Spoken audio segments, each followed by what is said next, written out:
Democrats are making a lot of noise, doubling down against DOGE protests led by familiar faces, including Massachusetts Senator Elizabeth Warren in the last couple of weeks. Democrats calling out some of the actions that have been taken by President Trump and Elon Musk. NewsNation's Jackie Koppell joining me right now. Jackie, clearly the Democrats are at a loss. They're on the short end of the stick here, very little, if any, power in Congress. And then to add salt to the wound, you have someone who was a Democrat at one time, Elon Musk, who is now right hand to the Trump administration. So in terms of their pushback, what has been their main argument?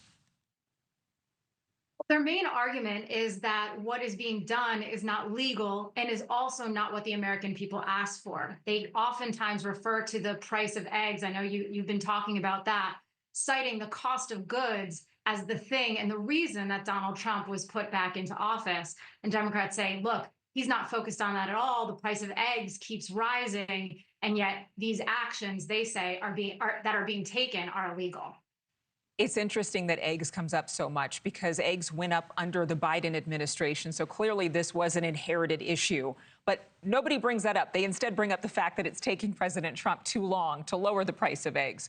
Another thing that they're bringing up is the fact that Elon Musk has received numerous government contracts. He has very high security clearance within the government because of his technology companies. I mean, he builds rockets for a living and Teslas, cyber trucks. But should we expect an audit of those government contracts? Well, hard to say, actually, because oftentimes the people responsible for those audits are inspectors general at various agencies. Yet President Trump actually fired a lot of the inspectors generals at these agencies. So it really does beg the question as to whether or not those audits will take place. Although the Treasury Department did say that they are going to start an audit of DOGE with regard to the payments and the payments that were made available to DOGE and whether or not that was legal. I have to ask you in terms of what you're hearing from Democrats, because I think just like any group, any label, it's not a monolith. You have some who are more moderate. You have some who are actually happy with the waste cutting, with the, recognition of the overspending by our government being applauded by some Democrats.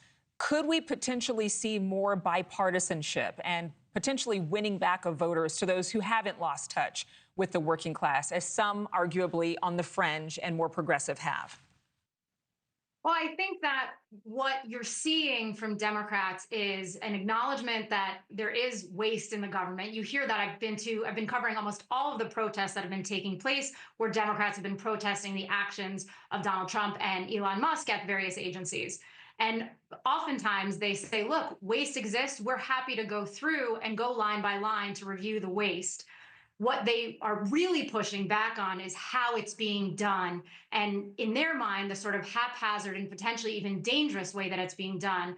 And an example of that is the National Nuclear Security Administration. The other day, a bunch of staffers were fired and then attempted to be rehired the next day, and reports say in part that was because the person making the decision to fire them didn't actually know what their jobs were. Another example is USAID. They said they put a stop work order out, right? Everyone had to stop working for the agency so that there would be a 30-day period in which a review plan would be put into place. But a lot of people have come forth and said, well, why wasn't a review plan put in place first to then determine what programs should be paused, what work should be stopped? So a lot of what the Democrats are pushing back on is not the doing of the cutting of waste, but rather how it's being done and the methodology. Yeah, well, it's coming out as a bunch of loud shouting, and it would be nice if we could all have a nice, calm conversation about everything. But that's not politics, unfortunately. Jackie Koppell, thank you so much for joining us.